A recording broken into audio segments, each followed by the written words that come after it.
राजनीति में झूठ सच की लड़ाई चल रही है।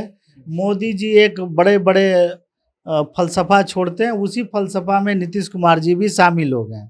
उनको ऐसा लगता है कि बिना झूठ बोले हुए राजनीति में काम नहीं चल सकती है। 8 बार तो ये मुख्यमंत्री बन गए। वो कह रहे हैं कि अगर मिल जाता विशेष राज्य का दर्जा, विशेष पैकेज, तो पिछड़ा का जो है वो 2 साल में विकास होगा। 2 साल 8 बार ये मुख्यमंत्री बने हैं, यानी 8 बार ये झूठ बोल चुके हैं। 8 बार झूठ बोल चुके हैं। 33 साल से मूर्ख बना के रखा, एक उप मुख्यमंत्री भी नहीं बनाया, जबकि वो 17% है। अगर वो हट जाए तो ना नीतीश कुमार नेता बनेंगे, ना लालू यादव नेता बनेंगे। तो मेरी इस सरकार से ये कहना है, चुनौती है कि अगर आप सच्चे हैं तो बिहार की विशेष पैकेज की मांग छोड़ दीजिए। सबसे पहले आप 17% मुसलमानों को टिकट देके दिखला दें। भीम संसद जो है, हम लोग आजाद समाज पार्टी, कांसीराम और भीम आर्मी एक कड़ा विरोध दर्ज करने जा रहे हैं। इनके भीम संसद का बहिष्कार करने जा रहे हैं। बहिष्कार करिएगा जी, बहिष्कार, क्योंकि भीम संसद, भीम का नाम जुड़ा हुआ है, बाबा साहब का नाम जुड़ा हुआ है। आप ये बताइए, हम यही तो बेनकाब करना चाहते हैं। वो लोग संविधान को मानने वाले हैं। मैं यही तो बोला, संविधान के तरीकों से ये मुख्यमंत्री बनते हैं। और उसी मुख्यमंत्री द्वारा अनुसूचित जाति जनजाति के रिजर्वेशन में, प्रमोशन में रिजर्वेशन पर रोक लगा के रखते हैं। ये आरजेडी के कार्यकर्ता क्या कर रहे हैं? दलितों के साथ लड़ाई झगड़ा, जातीय हिंसा कर रहे हैं, सर पर पेशाब करने का काम कर रहे हैं। आपका उप मुख्यमंत्री इसी दल से जुड़े हुए लोग हैं, आज तक माफी मांगने नहीं गए। नीतीश कुमार जो है फिर से एक बार और मुख्यमंत्री से प्रधानमंत्री के बनने की फिराक में जो है वो विशेष राज्य यानी बिहार को जो है विशेष राज्य यानी विशेष पैकेज की मांग कर दी है। केंद्र सरकार से अगर नहीं देती है तो उसके लिए वो प्रदर्शन भी कर देंगे, शक्ति भी बरतेंगे। इसको लेकर के हम अभी पहुंच चुके हैं। आजाद समाज पार्टी के प्रदेश प्रवक्ता डॉक्टर वीरेंद्र भास्कर जी हमारे साथ है। क्या कहिएगा नीतीश कुमार फिर से एक बार क्रांतिकारी जय भीम। राजनीति में झूठ सच की लड़ाई चल रही है। मोदी जी एक बड़े बड़े फलसफा छोड़ते हैं, उसी फलसफा में नीतीश कुमार जी भी शामिल हो गए। उनको ऐसा लगता है कि बिना झूठ बोले हुए राजनीति में काम नहीं चल सकती है। अब जैसे इन्होंने विशेष राज्य का दर्जा मांगा, किसको भाई दिक्कत है? आप जब एनडीए के साथ थे, आप जब मुख्यमंत्री थे, जब आप बीजेपी के साथ थे, तो आपने क्यों नहीं मांग किया? आज आपने क्यों मांग किया? आपके पास और भी मुद्दे हैं, जातीय जनगणना है या जाति का रिजर्वेशन का मामला है।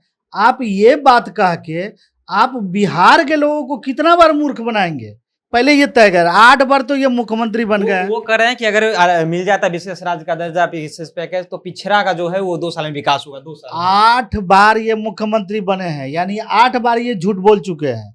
8 बार झूठ बोल चुके हैं। विशेष राज्य का दर्जा इनका शुरू से रहा है। और जब ये बीजेपी के साथ रहते हैं तो इनकी चुप्पी हो जाती है, और जैसे ही बीजेपी के अलग होते हैं तो ये विशेष राज्य का दर्जा। तो क्या बिहार की जनता मूर्ख है?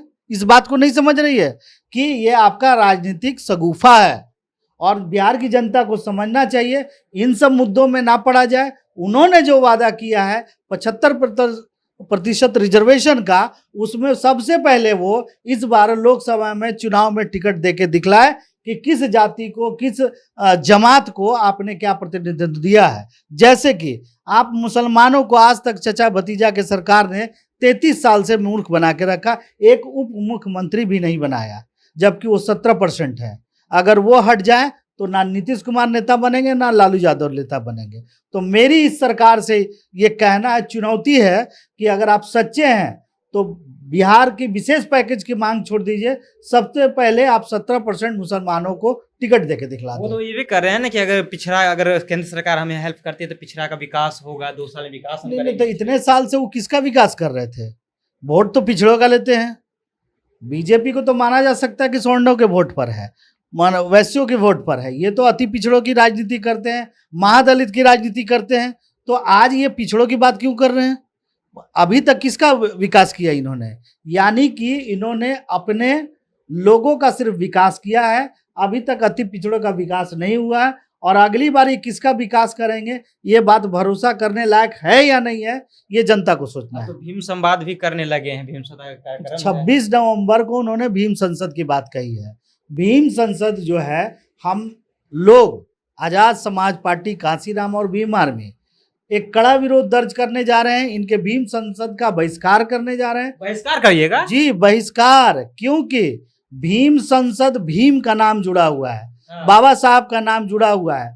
आप ये बताइए, हम यही तो बेनकाब करना चाहते हैं। वो लोग संविधान को मानने वाले हैं। मैं यही तो बोला, संविधान के तरीकों से ये मुख्यमंत्री बनते हैं और उसी मुख्यमंत्री द्वारा अनुसूचित जाति जनजाति के रिजर्वेशन में, प्रमोशन में रिजर्वेशन पर रोक लगा के रखते हैं।